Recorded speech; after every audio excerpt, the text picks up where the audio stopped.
नमस्ते। डोकलाम और गलवान में भारत से मुंह की खाने के बाद से ही चीन बुरी तरह बौखलाया हुआ है।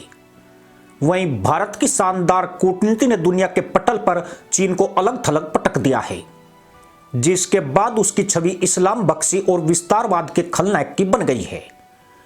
पश्चिमी और यूरोप से अपनी दाल गलती नहीं देख चीन ने भारत के खिलाफ एक नया चक्रव्यूह तैयार किया है, ताकि वह इसमें भारत को बुरी तरह उलझा सके। चीन ने दुनिया भर के मुस्लिम देशों में अपना प्रभाव बढ़ाना शुरू कर रखा है, खासकर भारत के पड़ोसी देशों और मध्य पूर्व में, जहां भारत के सऊदी अरब, संयुक्त अरब अमीरात, बहरीन, ओमान और ईरान जैसे मुस्लिम मित्र देश हैं। हिंदुओं के खिलाफ मुस्लिमों की जन्म जाति मानसिकता को भार पर लाने के लिए चीन तिकड़म भिड़ा रहा है। हैरत की बात है कि जो चीन मुसलमानों के साथ बदतर सलूक करता है, मुस्लिम देश उसी की चाल का शिकार हो रहे हैं। भारत से विवाद के बीच मालदीव के राष्ट्रपति मोहम्मद मोइजू अपनी पहली राजकीय यात्रा पर चीन में हैं। चीन समर्थक मोइजू हमेशा से भारत विरोधी माने जाते रहे हैं। अपने चुनाव प्रचार के दौरान मोइजू ने इंडिया आउट का नारा दिया था।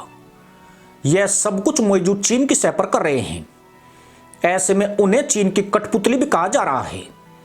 हालांकि मालदीव कोई पहला मुस्लिम देश नहीं है जो चीन के इशारों पर गधैया नृत्य कर रहा हो। पाकिस्तान, मलेशिया जैसे देश पहले से ही चीन के इशारों पर चलते आए हैं।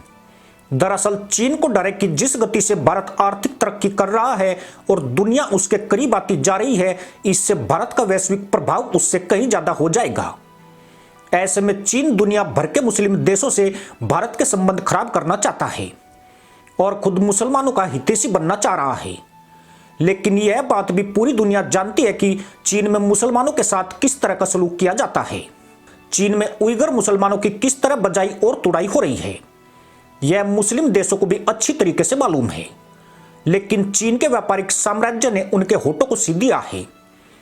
चीन पर मानवाधिकारों के गंभीर उल्लंघन का दावा किया जाता रहा है। चीन के सिज्जियांग प्रांत में उइगर मुसलमानों को बुरी तरीके से प्रताड़ित किया जाता है। वहां पर मनमाने ढंग से उइगर मुसलमानों को हिरासत में रखा जाता है और उनसे जबरन शर्म कराया जाता है। यही नहीं, मुस्लिम महिलाओं के साथ चीनियों द्वारा रेप की घटनाओं की संख्या भी हजारों में है। फैमिली प्लानिंग के तहत मुसलमानों की सिर्फ नसबंदी नहीं की गई, बल्कि वह भविष्य में बच्चे पैदा नहीं कर सके, इसके लिए उन्हें नपुंसक बना दिया गया है। 2017 के बाद सिज्जियांग में चीन ने 16,000 से ज्यादा मस्जिदों को नष्ट करवा दिया है। लेकिन इस समय खुद अपने गिरेबान में झांकने की बजाय चीन मुस्लिम देशों का हितैषी बन भारत के खिलाफ उकसा रहा है। यह बात पूरी दुनिया जानती है कि भारत के खिलाफ किसी भी पाकिस्तानी गतिविधि में कहीं न कहीं चीन का हाथ रहता है। ड्रैगन के कई प्रोजेक्ट पाकिस्तान में चल रहे हैं। इसके साथ ही पाकिस्तान चीन के कर्ज में बुरी तरह से डूबा हुआ है, जिससे पाकिस्तान चीन के इशारों पर चलता है। चीन पाकिस्तान आर्थिक गलियारे के नाम पर चीन उस पर 62 अरब डॉलर के कर्ज का बोझ डाल चुका है। गवादर में ही चीन ऐसी कॉलोनी बना रहा है जहां 5 लाख चीनी रहेंगे।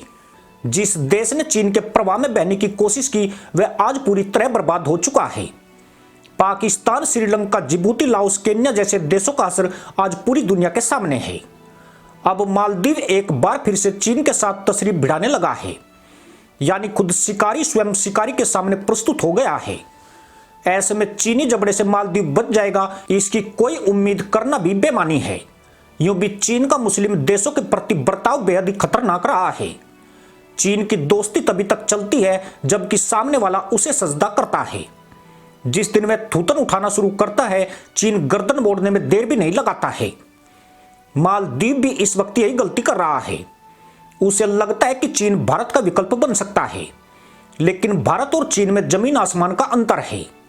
भारत उदारवादी और लोकतांत्रिक देश है। संकट के समय अपने दोस्तों की निस्वार्थ मदद करता है। यही नहीं, उनकी तरक्की के लिए उन्हें सहायता मुहैया कराता है, जबकि चीन से हर चीज दाम देकर खरीदनी पड़ती है। सबसे बड़ी बात यही है कि चीन की कोई भी परियोजना कभी भी पूरी नहीं होती है। अगर कोई एक आध पूर्ण हो भी जाए तो वह 100 पीस बनकर रह जाती है। इसलिए चीन की पॉलिसी को जानने वाले देश मालदीव की बर्बादी का अभी से ऐलान कर रहे हैं और कह रहे हैं कि अगले 5 साल में भारत के पड़ोस में एक और कटोरा छाप देश पैदा हो जाएगा। इसी के साथ अनुमति दोस्तों, जय हिंद, वंदे मातरम।